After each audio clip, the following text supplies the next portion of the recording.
Bonjour et bienvenue sur Naturoconseil, je suis Franck Petit, naturopathe, aromathérapeute, docteur en biochimie.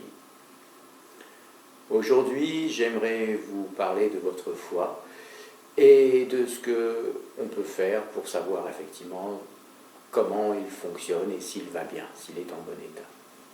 Alors, c'est vrai que je fais cette vidéo parce que là nous sommes en période de fête de fin d'année et c'est une période où en général on fait un peu d'excès, n'est-ce pas, excès alimentaire, excès de boisson ou tout un tas de choses. Et le premier organe qui souffre de ces excès, eh bien c'est votre foie, ce foie qui est chargé de tant de fonctions dont celle d'éliminer les toxines et les toxiques. Alors le soutenir c'est toujours une bonne chose, savoir comment il fonctionne c'en est une autre. Et après, ne pas attendre d'être vraiment malade pour pouvoir se rendre compte qu'on aurait pu lui donner un petit coup de pouce. Alors bien évidemment, pour connaître réellement et en profondeur l'état d'un foie, il faut faire une prise de sang, observer les résultats sur les enzymes hépatiques, donc les ASAC, les ALAT et les gamma-GT.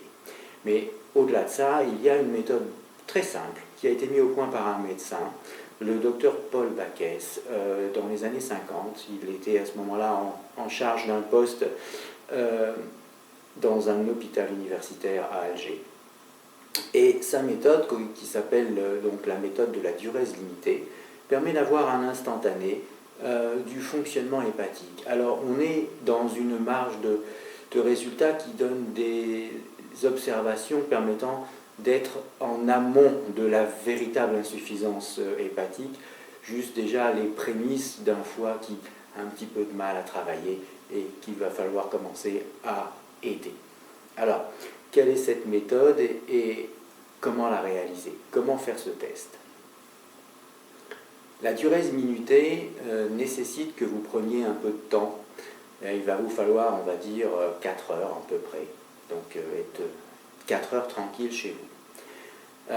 La première chose à faire, ce sera d'abord de rester à jeun pendant ces 4 heures.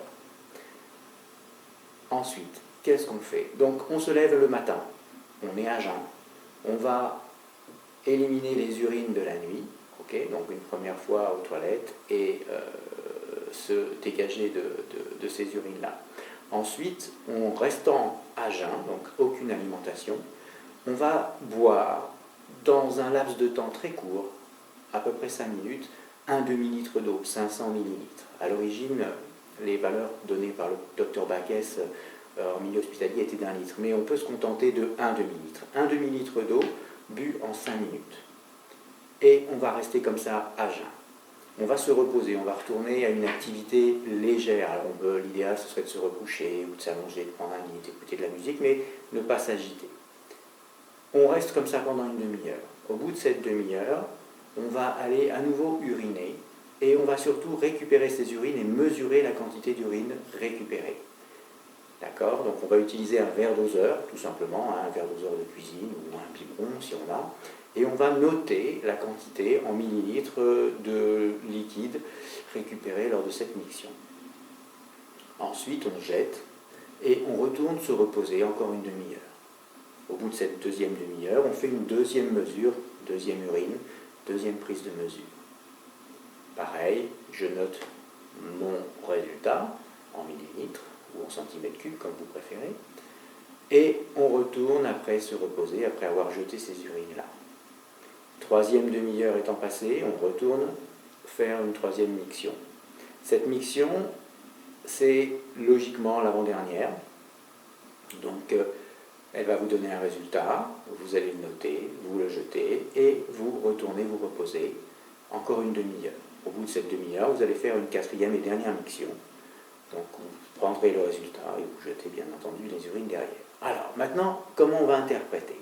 En fait, on va interpréter en regardant les résultats obtenus sur les premières, deuxième, troisième et quatrième mictions. Et le résultat le plus important est celui de la troisième miction. Donc ce résultat, c'est celui qui va vous déterminer, s'il va vous dire, vous donner l'indice, comme quoi votre foie est content, il va bien, voilà. Ou comme quoi il est un petit peu fatigué et il y aurait besoin qu'on prenne un peu soin de lui. Alors, si vous avez bu effectivement donc 500 millilitres au départ, que vous êtes bien resté à jeun, pas mangé, pas rebu, rien fait du tout, cette troisième mesure, pour un foie idéal, devrait se trouver autour de 250-300 millilitres. Si vous êtes largement en dessous de ces 250, par exemple à 200 ou à 180 ou 150, c'est que votre foie est un petit peu fatigué et qu'il faudrait un petit peu s'occuper de lui. Voilà. Donc ce test est très simple, il demande juste un peu de temps. Et après, l'interprétation aussi est assez simple. En fait, c'est cette troisième mesure qui nous importe et qui va nous dire réellement si le foie a bien fait son travail d'élimination, d'épuration. Donc voilà. Alors, que faire si cette troisième mesure est basse? Eh bien là, je vous inviterai effectivement à aller consulter. Alors peut-être, si vraiment elle est très très basse, de voir votre médecin et faire une analyse un petit peu plus poussée. Et sinon, eh bien déjà, commencez par vous mettre un petit peu à la diète, manger un peu moins gras, boire moins d'alcool, et puis pourquoi pas faire pendant 2-3 jours simplement des potages, hein, un simple potage avec poireaux, carottes, oignons, branches de céleri pendant 2-3 jours, ça permettra de soulager un petit peu l'organisme, de l'aider à épurer toutes ces toxines et tous ces excès que vous aurez pu réaliser pendant les fêtes ou autres périodes de l'année, bien entendu, puisque les vidéos sont intemporelles. Voilà. J'espère que ces informations vous auront été utiles et qu'elles vous permettront d'en savoir un petit peu plus sur votre fonctionnement hépatique. Bien entendu, si vous avez besoin, vous savez où me trouver. Hein. Mon adresse mail est dans la barre de description de cette vidéo. Je vous propose toujours mes bilans de santé naturopathiques, il n'y a pas de souci. Quant aux formulations d'aromathérapie, c'est pareil, elles sont toujours disponibles. Voilà. Alors prenez soin de vous, passez de bonnes fêtes de fin d'année pour ceux qui ne l'ont pas encore fait, et puis à très bientôt.